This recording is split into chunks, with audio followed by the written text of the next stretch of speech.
এই সরকারের আমলে এ দেশকে গড়ে তোলার সুযোগ ও সক্ষমতা তৈরি হয়েছে বলেই ভিন দেশ থেকে দ্রুততার সঙ্গে সরকার পরিবর্তনের প্রেসক্রিপশন আসছে বলে মন্তব্য করেছেন অন্তর্বর্তী সরকারের তথ্য ও সম্প্রচার মন্ত্রণালয়ের উপদেষ্টা মাহফুজ আলম।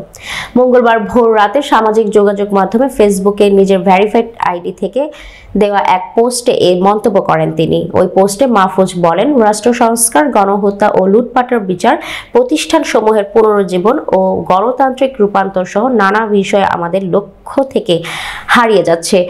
এই সরকারের আমলে এই দেশকে গড়ে তোলার সুযোগ ও সক্ষমতা তৈরি হয়েছে বলে ভিন দেশ থেকে দ্রুততার সঙ্গে সরকার পরিবর্তনের প্রেসক্রিপশন আসছে। কিন্তু নির্বাচন যথাসময়ে হবে এবং জুলাই সনদের ভিত্তিতে এই দেশে নির্বাচনের আগেই রাষ্ট্র সংস্কারের দৃশ্যমান অগ্রগতি ঘটবে এবং খুনি, ধর্ষক ও লুটেরাদের বিচার হবে।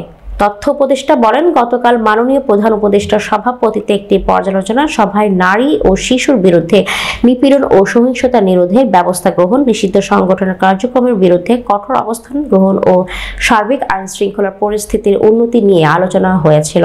তিনি বলেছেন, আমরা সংবাদ সম্মেলনে বলেছিলাম সরকার কঠোর অবস্থানে যাবে। গতকাল থেকে আজ পর্যন্ত বিভিন্ন জায়গায় অপরাধীদের গ্রেফতার চলমান এবং বিচারের কাজ দ্রুত সুষ্ঠু করার লক্ষ্যে সরকার তৎপর।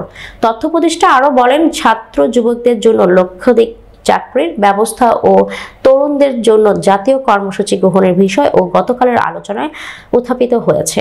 শীঘ্রই এই বিষয়ে দৃশ্যমান পদক্ষেপ নেওয়া হবে।